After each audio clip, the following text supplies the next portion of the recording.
Kasol is all about lazy breakfast and chill vibes. Kasol में आने का सोल पर्पस है इजरायली फूड ट्राई करना। हमेशा एक प्रश्न बना रहता था कि हिंदुस्तान में सबसे पहले जर्मन बेकरी किसने शुरू की, लेकिन आज हमें पता चला कि डॉक्टर रॉबर्ट और बलराम जी ने शुरुआत की। ये मोमो के साथ मेयोनीज कब से सर्व कर रहे हैं आप? जैसे दिल्ली वाला डिमांड की मेयोनीज चाहिए।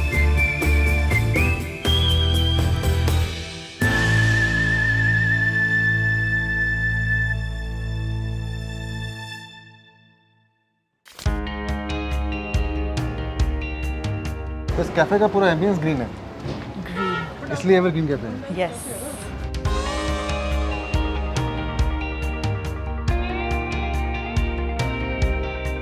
तो ये हमारा कॉम्बो क्रिस्पी चिकन प्लेटर है, जिसमें हमस है, शाकशुका है और ये चिली गार्लिक सॉस है, स्निट्सल है, चिकन सिपोडियम और लबाने, फ्रेंच फ्राइज़ और सैलेड और नान है। वो कह रहे हैं पीटा ब्रेड हमने सर्व करना बंद कर दिया। और ये इनका शिट्ज़ेल भी अलग है, ये अंदर फिलिंग डालते हैं, यूजुअली फिलिंग नहीं होती। तो ये फ्राइड चिकन है, फ्राइड चिकन है with some cheese and jalapenos. Jalapenos inside. Shakshuka मतलब काफ़ी एक पॉपुलर डिश है काफ़ी पॉपुलर। इस कैफ़े की, एवरग्रीन कैफ़े की। हम इससे पहले खाना शुरू करें, हमें अपने कैफ़े के बारे में बताइए, कब इसकी शुरुआत हुई और शुरू से कैसा खाना था यहाँ पे और खाना कितना बदला है आपके कैफ़े का और साथ साथ कसौल का भी। सर हमारा कैफ़े 2000 में शुरू हुआ है, इट्स बिन 25 इयर्स नाउ। उससे पहले हमारा 94 से मणिकरण में भी कैफ़े था, उसका नाम होली पैलेस था, इसका नाम एवरग्रीन है। ये कसोल के सबसे पुराने कैफ़ेज़ में एक है। इस टाइम कसोल में 2-3 कैफ़ेज़ होते थे, एक आध बेकरीज होती थी, कुछ होम स्टेज थे, फॉरेनर टूरिस्ट ज़्यादा होता था, इंडियन पीपल उतने उस टाइम आते नहीं थे। आफ्टर 2007-8 लोगों ने आना शुरू किया है, इंडियन लोगों ने भी। उससे पहले यहाँ पर इजरायली, रशियन, इटालियन लोग ज़्यादा रहते थे। टाइम के साथ खाना भी ग्रो हुआ हमारा। स्टार्टिंग में काफ़ी बेसिक फूड था, धीरे धीरे हमने भी ग्रो किया। यहाँ पे क्या अट्रैक्ट करता है, इतने फॉरेन टूरिस्ट क्यों आते हैं और इंडियंस अब आने लगे हैं, क्या है यहाँ पे कसौल में? लोगों को अब जैसे फॉरेनर टूरिस्ट आ रहे हैं, they want to spend like long time here.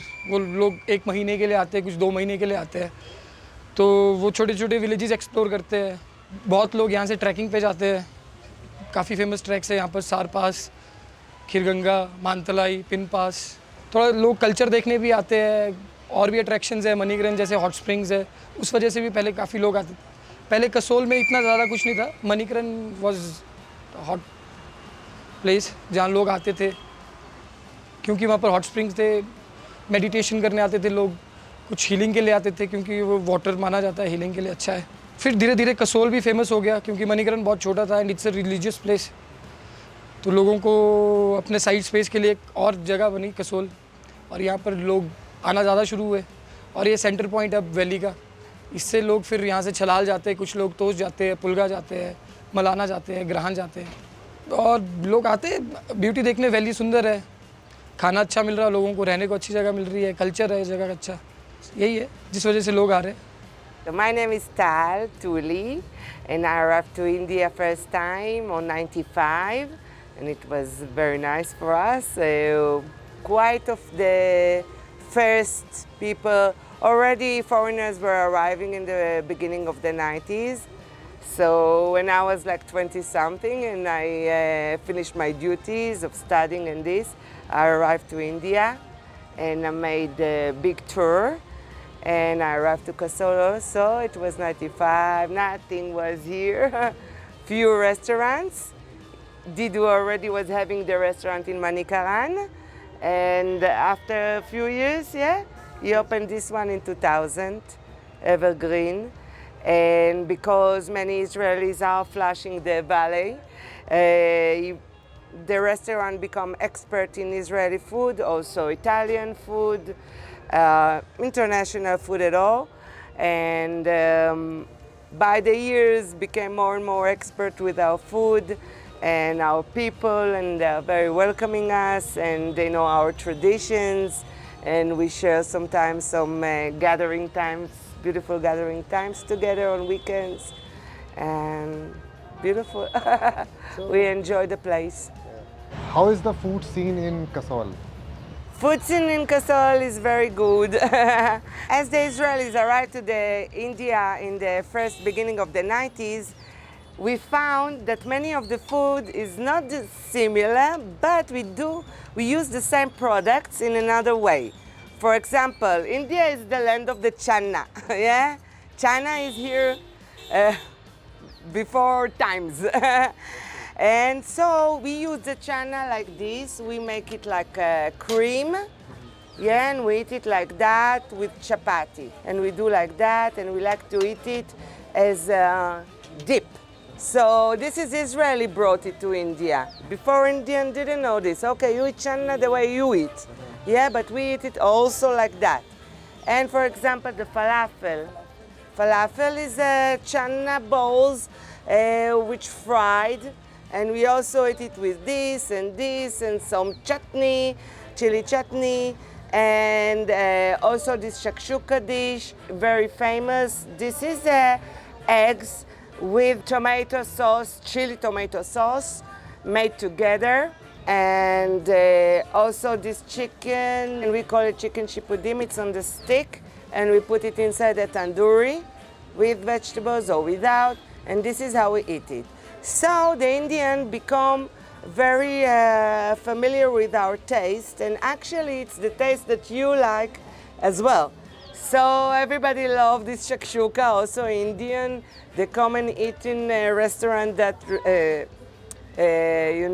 make Indian Israeli food. So they ask for these dishes because the taste and the products are familiar to the, Indian taste. yeah, to the Indian taste, just in a different way of making. So you can see the cultural symbiosis between Yeah, Indian and I Israeli see culture. the mingling. Yeah, I yeah. see the mingling happening for the last 30 years. Yes, in a great manner. And this is a chili sauce that we like made from tomatoes. Is it like Yes. So in hummus you have chana, garlic, olive oil. Chana is there, crushed, yeah. And with it we put garlic and lemon, and some of this tahini sauce is made out of sesame, also crushed. And so it become a nice dip. And it's also very healthy, yeah? It's very creamy Yeah. and garlicky. Nice. That is good. I want to show you how we do it, and I want to let you try a little bit of the chili, because we like chili food as well. Then we take some of this, or boiled egg baida. We put inside like this, and like we roll it, and we eat it like together.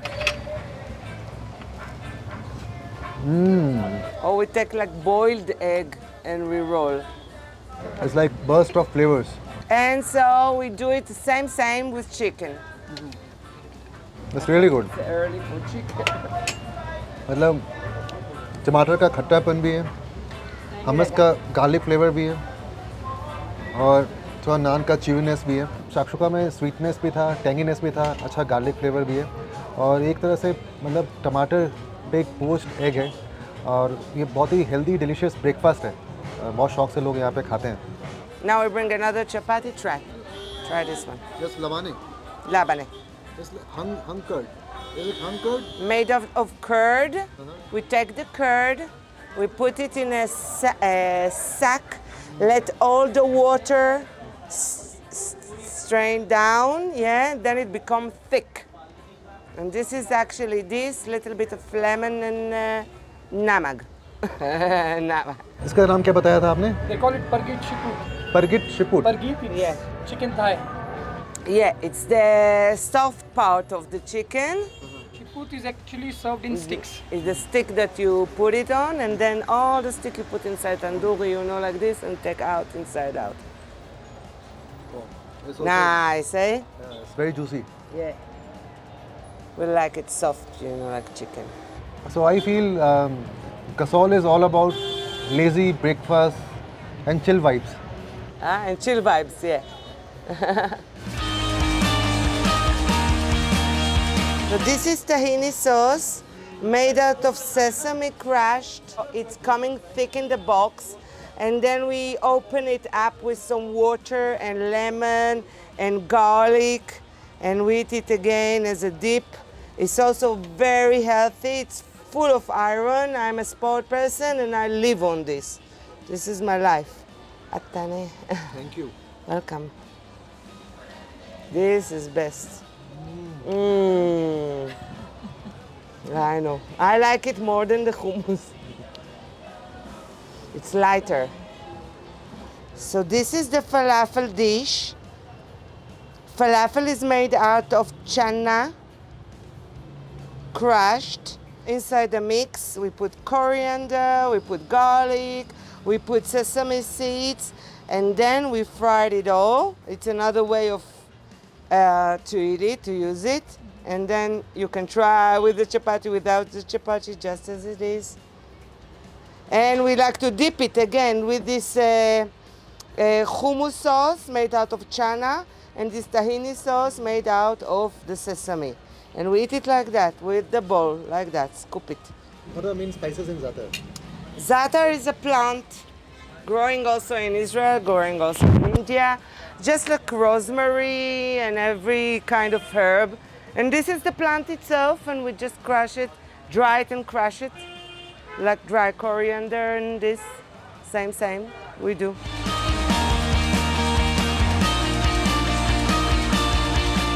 See, it's different. It's not just the topping, it's the whole thing.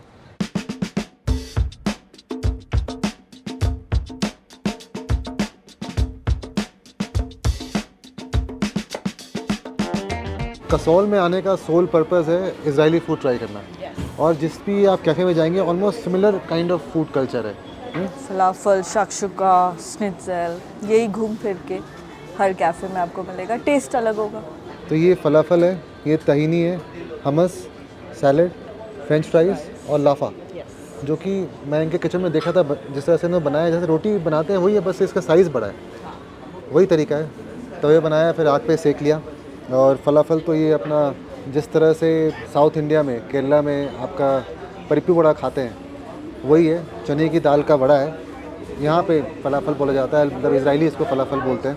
हालांकि एक बहुत ही contentious आप कहें dish है, क्योंकि बहुत सारी countries इसको अपना मानती हैं, चाहे वो यमनी हो, फ़िलिस्तीनी हो, लेबनीज़ हो, इजरायली हो, सब कहते हैं कि उनका है। लेकिन जो ओरिजिन है इसका, ये इजिप्ट में है फलाफल का। और ब्रिटिशर्स ने इजिप्ट को ऑक्यूपाई किया था लेट 19th सेंचुरी में। और इस तरफ हमारे इंडिया में कोलकाता और केरला दोनों ही जगह पे जो ज्यूज़ थे वो परिप्पू वड़ा और फिलोगरी खाते थे। तो वो सिमिलर काइंड ऑफ डिश है, मतलब सिमिलर टू फलाफल आप कह सकते हैं, वो है और काफ़ी पॉपुलर डिश है। लोग इसको hummus के साथ भी खाते हैं, ऐसे भी खाते हैं, लाफा के साथ भी खाया जाता है। जिस तरह से बना रहे थे अंदर किचन में, जिस तरह आपका जो आइसक्रीम इसे स्कूप करते हैं ना, पता नहीं उसका क्या उसको बोला जाता है, उसमें डाल के फिर उसको तला गया है सोयाबीन ऑयल में। है काफ़ी क्रिस्प बाहर से टेक्सचर इसका, अंदर में चने की दाल, गार्लिक और भी मसाले हैं।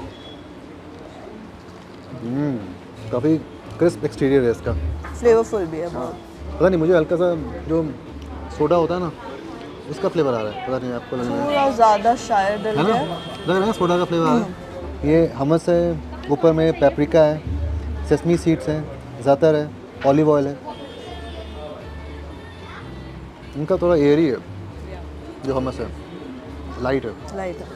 अब एक बाइट ली जाए तहीनी के साथ, जो कि सेसमी सीड से बनाया जाता है, मतलब सफ़ेद तिल के साथ में। बहुत सॉल्टी है। मुझे नमक ठीक लग रहा है, बट वैसा नहीं है जैसा हमने अभी खाया।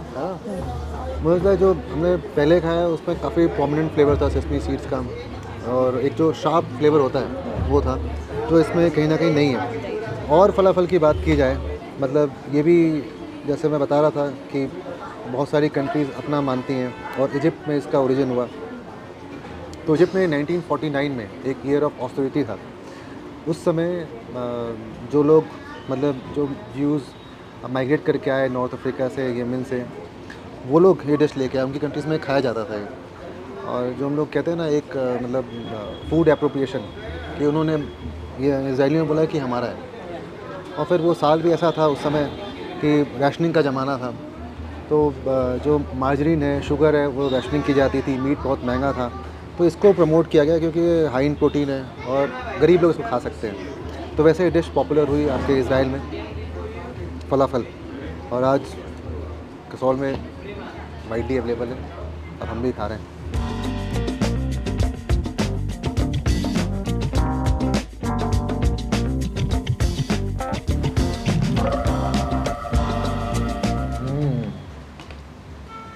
मुझे लगता है इनके पिज़्ज़ा में, मैं इनके किचन में भी गया, बनते हुए देख रहा था, जो मेन इनका इंग्रेडिएंट है, मतलब है तो कई सारी चीज़ें, जो सबसे ज़्यादा इन्होंने मेहनत की है किस चीज़ में, वो है सॉस पे। यहाँ पे एक्चुअली इंडिया में क्या होता है, कई जगह पे तो मसाले आ जाते हैं, बट मोस्टली क्या होता है, कैरेट, अनियन, ये सब चीज़ें सॉस पे यूज़ की जाती है। बट ट्रेडिशनली जो सॉस होता है वो सिर्फ tomato, basil, garlic, chilli flakes और या बस बे लीव्स। अब इंडियन को ना ये टेंजिनेस जो आ रही है ना अभी सॉस में, ये पसंद नहीं आती है। हमें पसंद है, वो खट्टा, होना चाहिए वो। हाँ, वो एक स्वीट और टैंगी फ्लेवर दोनों होना चाहिए दोनों उसमें। होना चाहिए। बट कई बार हमारे पास आते हैं ना, दे आर लाइक कि इसमें ना मसाला ऐड कर दो, ये ना ऐसा है, Indianized कर बहुत वो है कि तो- हमें मसालों की आदत है ना। बिल्कुल, मतलब बेस जो है वो फ्लेवरफुल होना चाहिए, है, और फिर बैलेंस भी होना चाहिए चीज़ का, साथ में जो टॉपिंग्स की गई है उसका, क्रस्ट का भी अलग इंपॉर्टेंस है। मतलब पिज़्ज़ा में बहुत चीज़ें मैटर करती है, बट आई थिंक आपका जो स्टार है ना पिज़्ज़ा का, वो सॉस है। मुझे इसका डो बहुत अच्छा लग रहा है, very fresh and very soft, वो ऐसे टाइट हो जाता है usual pizzas, so I think that is my favourite part of this. Light भी है ना इसका सॉस, बहुत लाइट है।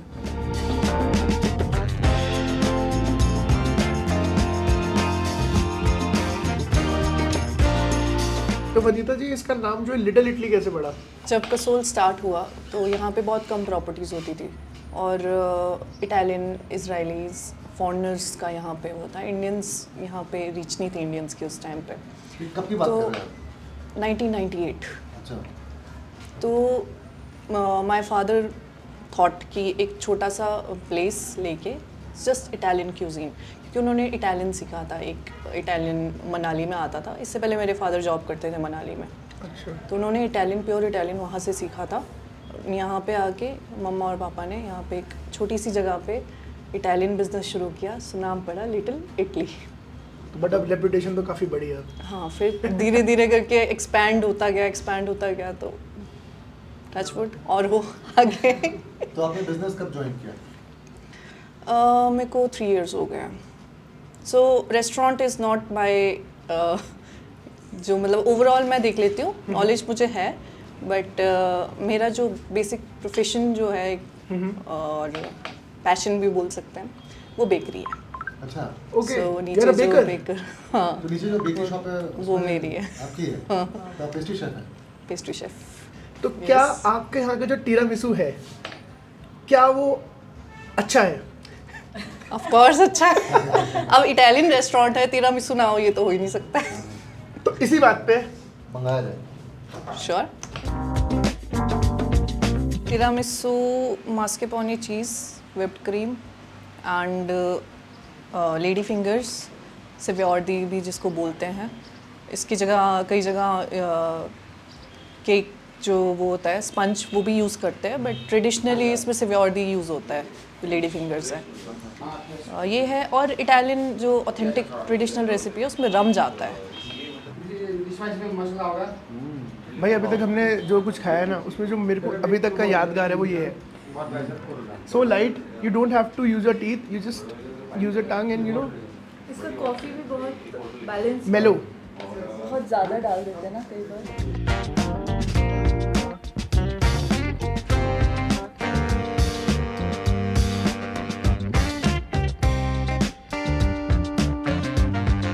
These are hemp seeds. These are dehulled seeds, which are legalized under FSSAI as a superfood.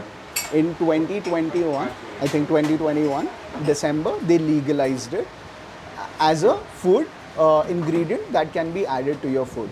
But in this valley, entire Himachal, this thing is being used as the main ingredient for their all their meals. So आप सिड्डू खाओगे जो market में, That Siddu primary component is bhang ki chutney. That bhang ki chutney is made with this, right?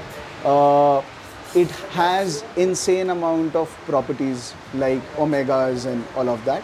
What we do is we infuse hemp seeds, hemp oil, and hemp flour in our food, depending upon the dish. So, for example, coffee. We add this to the coffee. It gives you a very nutty taste to it. It's added to our shakes and everything. So we infuse it via different methods to our food and to our drinks. Right? We were the first ones to officially do it in India. Back when we started, and the journey was a funny journey because we were actually experimenting it for another company who was supposed to come here and look at our work, and that is when we came up with this idea. Omer and I both. Omer is my partner, my childhood buddy. We both started this before COVID as a hobby project. He's from Dubai, I'm from Delhi. So when we started, it was more of a escape for us from our city life, so that we can have something to do in the hills for the 2 months or so. But then COVID hit us, and we couldn't start the product and the project until 2020 October. So in 2020 October, we started Off Limits Coffee officially, and that is how the entire journey started. इसमें जैसे जो coffee कितना percentage डालते हैं ये आप? So we added by the weight. So essentially 2 to 5 grams of it goes in each serving, depending upon the serving. क्योंकि इसका जो taste inherently bland होता है, but it gives a nutty feeling to it. And अगर ये थोड़ा सा let's say seasoned होता है, तो वो थोड़ा सा कड़वा भी हो जाता है. So वो inherent property है इसकी. It's not like the seed has gone bad or anything. It's supposed to be stored in a airtight container, so it stays fresh.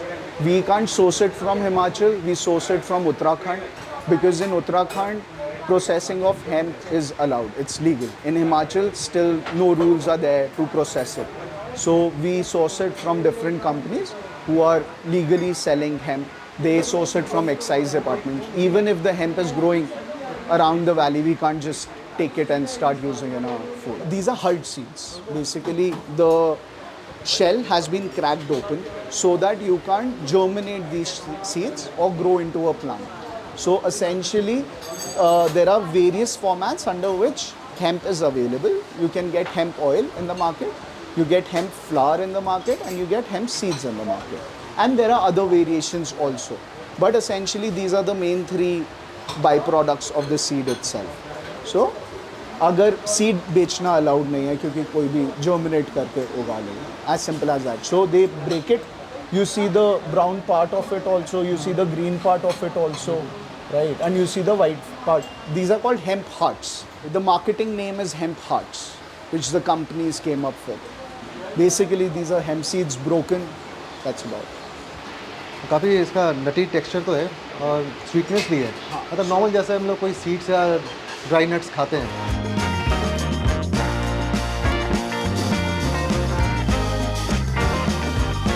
तो सिर्फ ऊपर से टॉपिंग करते हैं, मतलब इसमें नहीं है, कॉफ़ी में नहीं है. इंडियाज़ फर्स्ट हेम्प कैफ़े में हम ये कॉफ़ी पी रहे हैं और अभी तक हमने अपने होस्ट को इंट्रोड्यूस नहीं किया अपनी वीडियो में, खुशबू को. मतलब फ़र्स्ट टाइम ये हमारे चैनल पे नहीं आ रही है. पहले भी हमने गुड़गांव में एपिसोड शूट किया था, बीकानेर वाला गए थे और हम एक जगह अमृतसरी कुलचे खाने गए थे, तो उनमें साथ में थी. अब हमें बताइए कि अपने उसके बाद की जर्नी के बारे में. गुड़गांव के बाद? हाँ, गुड़गांव के बाद क्या हुआ? गुड़गांव के बाद लॉकडाउन हुआ. लॉकडाउन के बाद मेरा ट्रैवल का काम थोड़ा सा रुक गया. Work from home, work from mountains चल रहा था. मैं सब कुछ छोड़ के मनाली शिफ्ट हो गई और फिर बस पहाड़ों पे ही बस गए. तो आपने यहाँ पे होम स्टे शुरू किया था? हाँ जी, मनाली में. मनाली में, प्रिनी में. अच्छा बताइए, आप पहले बाइक ट्रिप्स करती थी यहाँ पे, कितने सालों से आप यहाँ पे आ रही हैं? पहली बार मैं कसौल आई थी 2012 में एक्चुअली, कॉलेज से. और उसके बाद से कभी रुकी नहीं. कलकत्ता से आई थी मैं Himachal, Calcutta to Delhi, Delhi to Himachal, all by myself. Solo trip था मेरा फर्स्ट. और वॉलंटियरिंग की थी उस टाइम पे मैंने. 4 महीने रुकी थी मैं और सारा काम सीखा था, होम स्टे कैसे चलाते हैं, खाना कैसे बनाते हैं, रूम्स क्लीनिंग, बर्तन धोना, सब कुछ किया था। तो वो शायद मेरे साथ रह गया जो मेरे मनाली वाले होम स्टे में बहुत काम आया मुझे। तो ट्रैवल का शौक़ और नेचर से प्यार शायद। तो आपको मतलब आपने खैर बताई दी ये चीज़ हमें कि ट्रैवल और नेचर से प्यार आपको यहाँ पे खींच के लाती है, और आपने कितना इसमें चेंज देखा है यहाँ पे। ये चीज़ हम दिन में बात कर रहे थे, जो हमें इजरायली एक ट्रैवलर मिली थी जो 30 ईयर्स से यहाँ पे आ रही हैं। आपने कितना चेंज देखा है यहाँ पे कसौल में और मनाली, दोनों जगहों पे, इन टर्म्स ऑफ जो ट्रैवलर्स आते थे पहले और अब हमें देखने को मिलते हैं। ऐसे मैं इस सड़क की बात करूँ, जो मेन स्ट्रीट है यहाँ पे, मेन जो सड़क है, मैंने बहुत सारी कार्स देखी, PB, HR, HP की तो हैं ऑब्वियसली, DL। तो अब लोकल्स काफ़ी आने लगे हैं, आसपास के जो हमारे स्टेट्स हैं वहाँ से लोग आते हैं यहाँ पे, इजरायली हैं और भी नेशनलिटीज़ के लोग आते होंगे। तो क्या आपने चेंजेस देखा है in terms of nationalities change होते हुए, और इन टर्म्स ऑफ फूड क्या चेंज हुआ है, इन टर्म्स ऑफ कल्चर यहाँ पे क्या चेंजेस देखने को मिले हैं, उसके बारे में कुछ बताइए। तो जब पहली बार मैं आई थी और उसके बाद कई सालों तक आती रही, मतलब आई थिंक 2017 के बाद से सब कुछ बदल गया। पहले इंडियंस हार्डली देखने को मिलते थे, इजरायली, रशियंस भरे हुए होते थे, बहुत फ्रेंडली वाइब था, खाली रास्ते, सड़कें, गाड़ियाँ नहीं, जहाँ भी जाना है आपको चढ़ के जाना है, नेटवर्क नहीं मोस्ट ऑफ दी जगहों में। अब मतलब अच्छा हो गया है, कनेक्टिविटी बेटर हो गई है, बट सारे जो वो क्राउड था जो पीस के लिए, जो उस नेचुरल ब्यूटी के लिए आता था, वो चला गया, वो ख़त्म हो गया। अब it's become like a weekend get away, कोई भी गाड़ी उठा के दिल्ली से, पंजाब से, हरियाणा से आ जाता है। जो हम ट्रैफिक देख रहे हैं ये कभी नहीं था। हाँ, कभी नहीं था, मतलब स्मूथ, ठीक है, थोड़ा टाइम ज़्यादा लगता था क्योंकि रास्ते इतने बने हुए नहीं थे, लेकिन ये नहीं था जो हम अब देख रहे हैं। तो मेरे लिए वो टाइम बेटर था। आई एम श्योर बाकियों को ये अच्छा लगता होगा। लेकिन मुझे अभी मैं इस कैफ़े के ओनर जो मयंक जी उनसे बात कर रहा था, वो कह रहे थे कसौल तो एक जगह है, बट कसौल से आप थोड़ा बाहर की तरफ जाते हैं, मतलब ट्रैक करके कुछ जगहें बता रहे थे, वो ग्रहण बता रहे थे और भी जगहें बता रहे थे कि आप वहाँ जाएँ तो आपको थोड़ा बहुत अभी भी, मतलब मे बी वो जगहें 10 साल बाद कसौल बन सकती है, बनने लग गई हैं। जैसे मेरा पहला जो मैं जहाँ वॉल्टियर किया था वो कलगा था, एक विलेज, यहाँ से 2 घंटे का ट्रैक है। कलगा, पुलगा, खीरगंगा, तोश, ग्रहण, मलाना, सब आई थिंक 2-3 साल और वो भी यही बन जाएगा। हाँ, तो फिर बचा क्या। मनाली के भी आसपास आप ऊपर जाओगे तो सिसु अटल टनल बनने के बाद वो भी पूरा ख़त्म हो गया। तो धीरे धीरे करके, ठीक है, उन लोगों के लिए, लाहौल के लिए कनेक्टिविटी बढ़ रही है, लेकिन जो टूरिस्ट है वो नहीं देख पा रहा है जो मैं देख के बैठी। तो आई फील, मतलब कहा जाए तो ओवर टूरिज़्म एक प्रॉब्लम है। यस, इसमें भी अगर लिमिट लगा दें कि इतने ही लोग के बाद एंट्री आप जब कर ही रहे हो हमारा बॉर्डर पे, तो आप इतना कर लो ना कि इतने ही, ये लिमिट है, क्योंकि अब वो ले ही नहीं पा रहे पहाड़। लैंडस्लाइड्स कितने हो रहे हैं, फ्लडिंग कितनी हो रही है, पहाड़ बचेगा ही नहीं। वही है, ओवर टूरिज़्म के साथ ही जुड़ा है हमारा इसका जो एक सॉल्यूशन है, सस्टेनेबल टूरिज़्म, वो फॉलो करने की ज़रूरत है। गंदगी, कचरा जो हम देख रहे हैं ये नहीं था। क्लीनलीनेस ड्राइव्स कराते थे जबकि कुछ था नहीं। अब तो देखिए, चीज़ें अब लिमिट से ऑफ लिमिट्स हो चुकी हैं, इसलिए हम ऑफ लिमिट्स कॉफ़ी शॉप में बैठे हुए हैं और हम हेम्प कॉफ़ी का लुत्फ़ उठा रहे हैं। और ऑफ लिमिट्स कॉफ़ी शॉप से एक अच्छा व्यू भी है, पार्वती नदी यहाँ बहते हुए आप देख सकते हैं, और यहाँ बैठ के आप कॉफ़ी पीजिए। इनका बहुत एक्सटेंसिव मेन्यू है, जिसमें मतलब आप गयोज़ा खाना चाहें वो खा सकते हैं, आपको सैंडविचेस खाना हो, फलाफल खाना हो, शौरमा खाना हो, बुशिटा खाना हो, थाई फूड खाना हो, कश्मीरी फूड खाना हो, सब कुछ है यहाँ पे। वो बता रहे थे कि इस हेम्प से कोई नशा नहीं है, लेकिन बहुत लोगों को जो कहते हैं ना प्लेसेबो इफ़ेक्ट, वो होता है कि आपको लगे आप हेम्प खा रहे हो तो उनका नशा हो गया, बट इसमें ऐसा कुछ है नहीं कि आप कॉफ़ी पियेंगे हेम्प वाली तो आपको नशा हो जाएगा।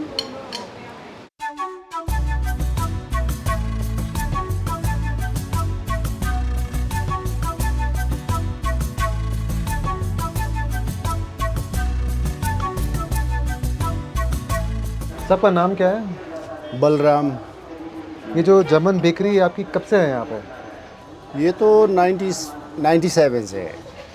और मैं यहाँ पे देखा था इस पूरे रोड पे कई सारी जर्मन बेकरी है, सबसे पुरानी कौन सी है? सबसे पुरानी तो यही है। ये मुंडास वाले के साथ में हम पहले इंक्लूड थे, उसके बाद डिवाइड हो गया, वो कैफ़े हो गया, ये बेकरी बाइट साइड में आ गए, बस यही है, नहीं तो ये साथ में ही है। जर्मन बेकरी जो है सबसे पहले शुरुआत किसने की? आप ऋषिकेश जाएंगे वहाँ भी जर्मन बेकरी है, दिल्ली के पहाड़गंज में भी जर्मन बेकरी है, लेकिन शुरू करने वाला कौन था पहला इंसान? आपको पता है इसके बारे में?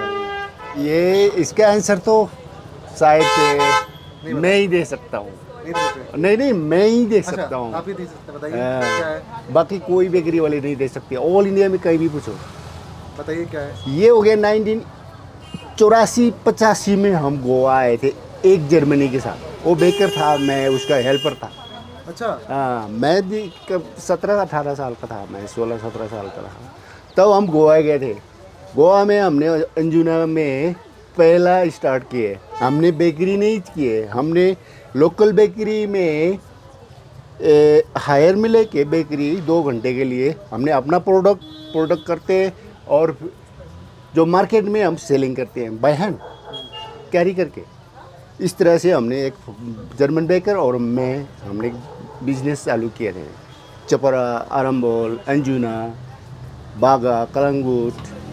हमने ऐसे इस तरह से बाद में बाइक लिए रेंट में, बाइक में सप्लाई दिए, होते होते डेवलप होता गया।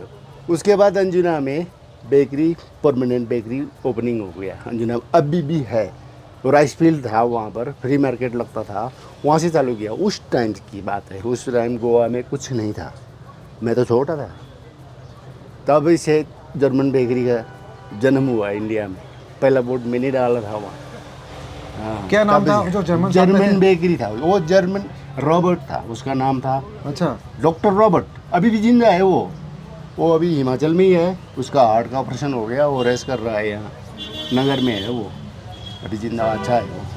तो शुरुआत करने वाला पूरे हिंदुस्तान में डॉक्टर रॉबर्ट थे। डॉक्टर हैं मतलब? हाँ, अभी भी है। और उन्होंने शुरुआत मतलब वही बेकरी है। हमने फिर सेकंड में आया मंजुना में, जहाँ ब्लास्ट हुआ, वहीं की लिंक है।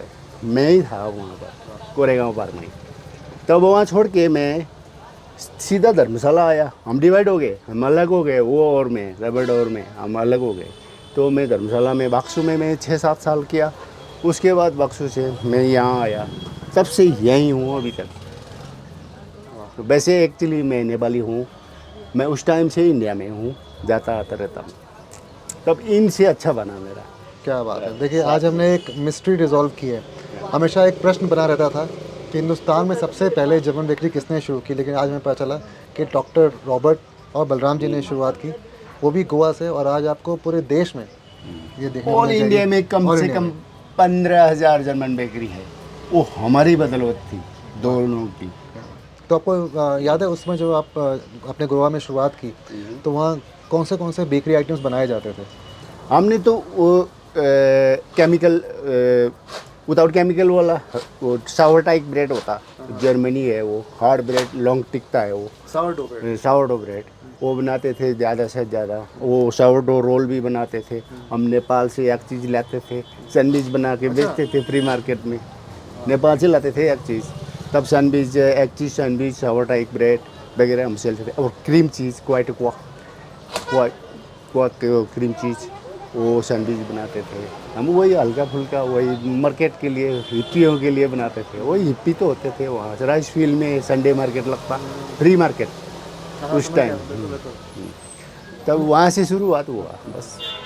अच्छा ये बताइए, जैसे गोवा में आपका वहाँ पे तो अपना खुद बेकिंग सिस्टम है, मतलब वो लोग पोदेर जो होते हैं, पोदेर जो ब्रेड बनाते हैं वहाँ के वहाँ, तो उससे कुछ कंपटीशन नहीं था आपका? नहीं, उनका प्रोटोकॉल अलग था, हमारा प्रोटोकॉल अलग था। हमारे कोई लेना देना नहीं था, हमारा अच्छा दोस्ती था यार। हम उनसे कुछ लेते थे, हम उनको कुछ देते, हम देते, हम आइडिया लेते थे, देते थे। अभी कई लोगों को मैंने ट्रेनिंग करके भी छोड़ दिया उन लोगों को, जो हल्का फुल्का ब्रेड वगैरह, ये केक वगैरह। मैं हर बेकरी में जाके मेरे को रिस्पेक्ट होता था, क्योंकि मैं उनको सिखा देता था। नहीं, मुझे भी आपके प्रति बहुत रिस्पेक्ट है। तो आपने मतलब एक ट्रेंड की शुरुआत करी और आज देखिए आप जगह जगह में जर्मन बेकरी दिखती है, लेकिन जन्मदाता आप ही लोग हैं। तो सारा अभी ये सब आपने आइटम्स बनाया हुआ है सब? हाँ जी हाँ जी, ये मैं खुद ही बना सुबह बनाता हूँ, शाम तक ये ख़त्म ही हो गया, लगभग एंडिंग हो गया। अब 6-7 बजे बंद कर दिया। अभी मेरे पास कोई हेल्पर भी नहीं, कोई नहीं। मैं मिसेस थी, वो अभी बाहर है, बच्चे सारे बाहर हैं मेरा। चलिए, बलराम जी के हाथ का बना हुआ क्रीम चीज़ केक अभी सॉफ्ट है ना, और मीठा भी बिल्कुल बराबर है। और कितना डिफरेंट है फ्रॉम जो हम सिटीज़ में खाते हैं। बलराम जी बता रहे थे कि जो क्रीम बनता है ये बनता है दही से, कॉर्नफ्लावर से, अंडे से और चीनी से। हल्का सा एक स्लाइट मतलब साव फ्लेवर भी है ना, मतलब जो होना चाहिए चीज़ का। बहुत बढ़िया। और पता नहीं मुझे ऐसा क्यों लगता है कि पहाड़ों पे आप कहीं भी जाएं, हिल स्टेशन पे, वहाँ के जो बेकरी आइटम्स हैं वो आउटस्टैंडिंग होते हैं, जो आपको प्लेन्स पे नहीं मिलेंगे। और जो आबो हवा है ना वो इन्फ्लुएंस करता है, मतलब वो इसके फ्लेवर्स इन्हांस करता है। तो मुझे लगता है ये खुद बनाते हैं, खुद चलाते हैं, तो वो दिल से एक उतना वैसा बड़ा बिजनेस बनाने की उससे नहीं कर रहे ना, तो ये वो होमली फील भी है इसमें। अब ये इसका जो साइड का क्रस्ट ये टेस्ट करते हैं। Hello sir, how are you? Full on buttery, मज़ा आ गया फिर। बलराम जी मज़ा आ गया, बहुत ही उम्दा बना। तो ये तो हमने चीज़ केक ट्राई कर लिया, अब और क्या खाया गया? और इनका न्यूट्रेला क्रोसॉन ट्राई करते प्रशांत नहीं, क्रोसॉन आपने देखी वैसे मीम ये वाली जो बहुत वायरल हुई थी हैं? ये वही वायरल प्रशांत है जो हम खाने जा रहे हैं। वैसे इसके साथ कॉफ़ी अच्छी लगती है ना। ये जर्मन नहीं है, ये फ्रेंच है। तो फिर क्यों मिल रही है ये जर्मन बेकरी? बेकरी में सब कुछ मिलता है, ऐसे सब कुछ मिक्स है। प्रशांत भी है।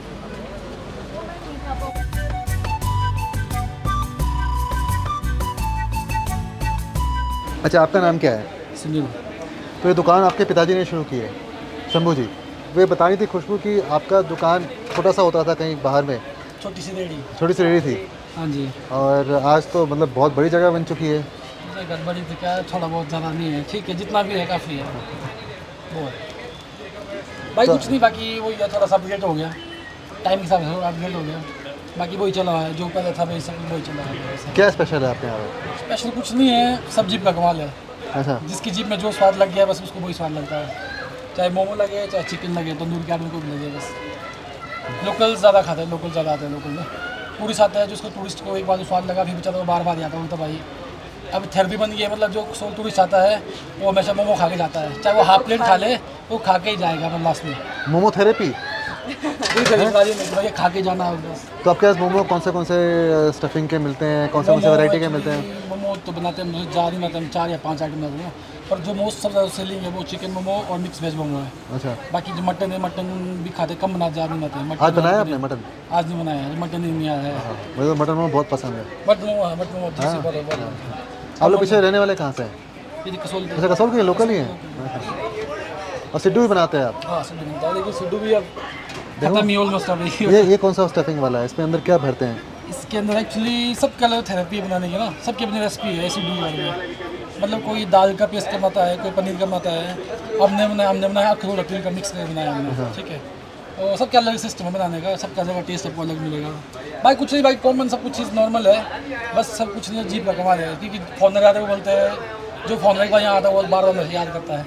अभी तो इजराइली आया था एक पार्टी में, पूरा पैक था इजराइली वो थे। हम बहुत टाइम के बाद आए, हमको सिर्फ मोमो खाना। हमें तो इजरायली कम दिखाई दिए। अभी चले गए वापस, अभी चले गए? बोर हो गई ना कल परसों स्टार्ट। अच्छा, हाँ, अभी चले गए साथ ही। अच्छा, अभी चले, अभी पूरा पैक था, 5 से 7 इजराइली था, पूरा पैक था इजराइली से। अभी चले गए जस्ट, अभी 2 दिन हो गए जाके। अभी ये मोमो के साथ मेयोनीज कब से सर्व कर रहे हैं आप? जैसे दिल्ली वाले ने डिमांड की मेयोनीज चाहिए, तो दिल्ली वालों ने आके बोला कि भाई मेयोनीज चाहिए। हाँ मेयोनीज चाहिए। देखो, दिल्ली वाले कसौल आए और अपने खाने का एक इन्फ्लुएंस यहाँ पे दे गए, छाप दे गए। वो तो नहीं मांगते चाट मसाला? मसाला यहाँ नहीं खाते थे, वो बचा हुआ अभी नहीं तक? इधर खाते नहीं मसाला ना। नहीं, दिल्ली वाले तो वहाँ खाते हैं चाट मसाला ओरिजिनल। मेरे दोस्त खुद दिल्ली के ना बोलते हैं, भाई जी अब क्या सिस्टम कर दिया आपने। मैंने कुछ नहीं, आपके भाई से डिमांड आई है इसलिए हमने चालू कर दिया है। चलिए, तो ठीक है, सबके बढ़िया। पैलेट को केटर करना है। हम लोग खाते हैं चिकन मोमो। सॉस दी जाएगा अलग से आपको ना। ग्रीन सॉस भी है? चिकन मोमो में कीमा नहीं होगा, उसमें पीस रहेगा पूरा, 50 से 60 ग्राम का पूरा पीस रहेगा। मटन मोमो में पूरा कीमा बनेगा, चिकन में नहीं बने, चिकन पूरा पीस मिलेगा, ताकि बंदा कंप्लेंट ना करे कि चिकन है कि वो सोयाबीन है उसमें, ठीक है। और दूसरी बात, इसका टेस्ट थोड़ा अलग है और जगह टेस्ट थोड़ा अलग है, अलग रेसिपी है, बाकी जगह और अलग रेसिपी है। कोई भी ऐसा नहीं कि यूट्यूब में देख के बना दे, कुछ नहीं है, ये बहुत पुरानी रेसिपी है, सेम वही चल रही है बस अभी तक। पहाड़ों और मोमो का क्या एक रिश्ता है, आप जहाँ जाएँ, मतलब हम कहते हैं एक भुट्टा खाने को मिलेगा, मोमो खाने को मिलेगा, और मैगी। वही भुट्टा, मैगी, मोमो, ये तीनों चीज़ आपको मिलेगी खाने को। पहाड़ों पे कहीं भी चले जाएँ, चाहे वो मसूरी हो या शिमला हो या फिर कसौल हो।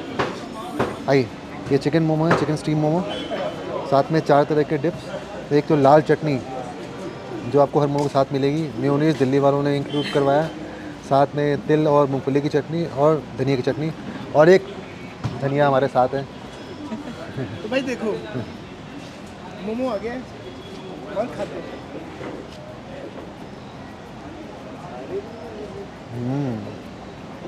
थोड़ा ड्राई है पर फिलिंग फ्लेवरफुल है ना? जनरस है। काली मिर्च का फ्लेवर है। मम्मी तो चिकन का पूरा मोटा पीस था। देखिए, असल में एक है जो हम लोग बात कर रहे थे कि पहाड़ों पे आपको मैगी, मोमो ये देखने को क्यों मिलते हैं। उसका वजह रीज़न ये है कि ठंडा मौसम होता है, गर्म गर्म चीज़ें खाने में मज़ा आता है। आपने फ्रेश वहाँ से स्टीम मोमो लिए और खाया गर्मा गर्म, तो उसका एक मतलब माहौल जो होता है वो उसके फ्लेवर को बढ़ाता है, जो एक आबो हवा है वो उसके फ्लेवर्स को इन्हांस करता है। तो इसलिए ज़्यादातर आपको मिलेगा ये रेडी टू ईट, फटाफट मिल जाता है, अपना स्टीम किया निकला और खाया और निकले, तो ज़्यादा वेटिंग टाइम नहीं है। मुझे तो मज़ा आ रहा है क्योंकि बैठ के खाने मिल रहा है शिमला पे। वो बाहर स्टॉल लगाता था, वहीं खड़े होके भीड़ लगती थी, मोमो देते ही नहीं थे वो। वाह, अब तो काफ़ी बड़ा स्पेस है। और हम लोग ने जो अपनी बात की शुरुआत की थी एवरग्रीन कैफ़े में कि यहाँ पे इजरायली क्यों आते हैं, और अब तो खैर बता रहे हैं सुनील जी कि काफ़ी इजरायली वापस जा चुके हैं, क्योंकि अभी जो जंग छिड़ी हुई है इस कारण से इजरायलियों में वहाँ पे जो भी लोग हैं उनकी मैंडेटरी होता है कि 2 साल उनको अपने आर्म फोर्सेस में नौकरी करनी होती है। उसके बाद वो निकलते हैं ऐसी जगहों पे जहाँ पे उनको शांति मिले, जहाँ पे अच्छा वातावरण मिले, जहाँ पे वो आराम से रह सकें, इसलिए वो इन जगहों पे आते हैं, चाहे वो पुष्कर हो या फिर आपका कसौल हो। इन जगहों पे आके रहते हैं और अपना कुछ समय व्यतीत करते हैं, और साथ में बहुत सारी यहाँ पे रिक्रिएशनल एक्टिविटीज़ भी होती हैं, जैसे रिवर राफ्टिंग, ट्रैकिंग, ऐसी बहुत सारी एक्टिविटीज़ हैं जिनमें वो हिस्सा लेते हैं।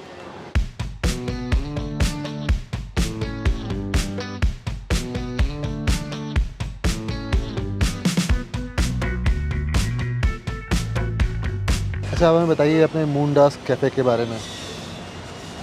मूनडास स्टार्ट हुआ था 33 इयर्स पहले, तो ये मेरी मम्मी और पापा ने स्टार्ट किया था। सो 33 साल से हमारा कैफ़े है। पहले तो बहुत छोटा था, अब बड़ा हो रहा है, बढ़ रहा है, बढ़ रहा है, चेंजेस आ रहे हैं। पहले टूरिस्ट अलग टाइप के थे, इजरायलीज़ थे, अब ज़्यादा इंडियंस हैं। अच्छा, मैं मूनडास का नाम मूनडास क्यों हुआ, इसके पीछे कोई कहानी है? इसके पीछे मुझे नहीं लगता कोई कहानी है, क्योंकि बहुत साल पहले जो मेरे पेरेंट्स थे उनके साथ 2-3 शायद और लोग होंगे जुड़े हुए, शायद जो हमारे साथ काम करते थे, तो उन लोगों ने randomly they got married like at a very early age 19-20 and since then they are running this cafe. So उस टाइम आपको पता है कुछ जो भी उनको अट्रैक्टिव लगा, they kept the name, but then it was lucky for us. यहाँ पे कसौल में कोई सीज़न टाइम भी होता है जब बहुत टूरिस्ट आते हैं? जी। वो कौन सा मंथ में होता है? जून, मई एंड जून। जुलाई में बारिश शुरू हो जाती है, फिर लोग कम आते हैं। जुलाई में बारिश होती है, अगस्त मिड तक बारिश होती है, and then September, October, November is also peak season. उसका पीक विंटर्स में लोग नहीं आते यहाँ पे? अब तो लोग आ जाते हैं विंटर्स में भी, पहले बहुत पहले नहीं आते थे, बट अब तो आ जाते हैं।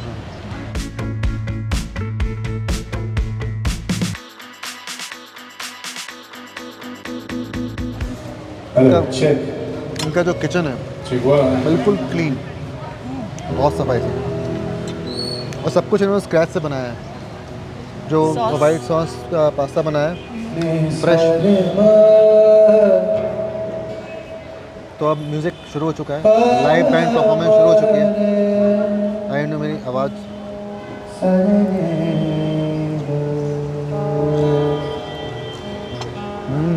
बहुत अच्छा है। बहुत ही उम्दा।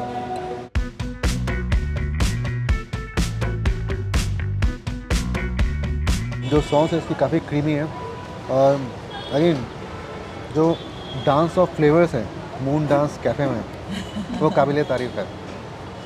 मतलब एक कहते हैं ना, एक सिम्फनी होनी चाहिए फ्लेवर्स की और एक हार्मनी होनी चाहिए फ्लेवर्स की, एक बैलेंस होना चाहिए फ्लेवर्स का, वो आपको यहाँ पे खाने में चखने को मिलेगा। पता नहीं ये वाइट सॉस वाला यूजुअली बहुत हैवी होता है, कि यहाँ पे it's very light and balanced. Pasta इतना अच्छा क्यों लग रहा है मुझे नहीं पता, लेकिन मुझे दोनों बहुत अच्छा लग रहा है। ये हमारा ट्राउट फिश जो कि आपका हिमाचल में बहुत फेमस है।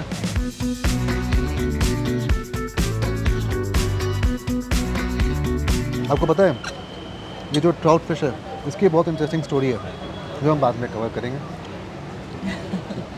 थोड़ा इंतजार बनाए रखिए, जब आज ही एपिसोड बता देंगे क्या। मतलब जो इसका स्किन है प्रॉपरली चार्ड है, हाँ, एक अच्छा क्रिस्पीनेस है उसमें, एक अच्छा स्मोकीनेस है उसमें, और जो सीजनिंग की गई है उसमें अच्छा एक मतलब खट्टापन है जो लेमन डालने का कारण है, और मसालेदार ऊपर से लेयर है, इसके अंदर से जो फिश के फ्लेवर्स होने चाहिए वो इंटैक्ट है।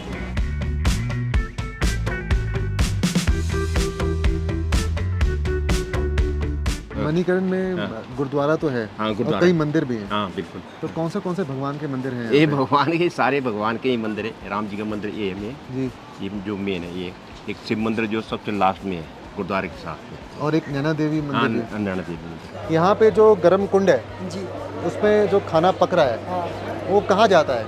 ये अपना राम मंदिर में जाता है यहाँ से। तो यहाँ पे डिस्ट्रीब्यूशन नहीं होता, यहाँ पे लोग लंगर नहीं चखते, यहाँ से बन के राम मंदिर में जाता है। हाँ, राम मंदिर में तो भाई है ना, खाने का सिस्टम यहाँ तो है नहीं बैठने की जगह। अच्छा। वहाँ अपना लंगर होला बड़ा।